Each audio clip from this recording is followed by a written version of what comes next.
भोजपुरी के superstar Khesari Lal Yadav industry के सबसे व्यस्तम कलाकारों में से एक है, लेकिन उसके बावजूद अगर उनके किसी करीबी पारिवारिक फंक्शन हो, पार्टी हो, वो कभी भी अटेंड करना नहीं भूलते। वो अलग बात है कि फिल्मों की शूटिंग में व्यस्त होकर खेसारी लाल अब तक किसी अवार्ड शो में नहीं जा पाए, लेकिन अगर वही बात उनके परिवार की आ जाए, किसी खास दोस्त की आ जाए, तो खेसारी उसका साथ देना नहीं भूलते।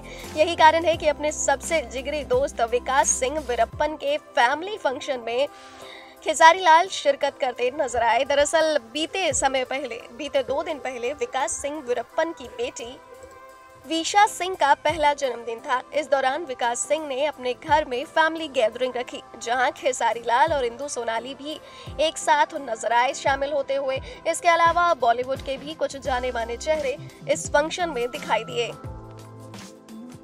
नेक्स्ट 9 न्यूज़ भोजपुरिया से ममता की रिपोर्ट।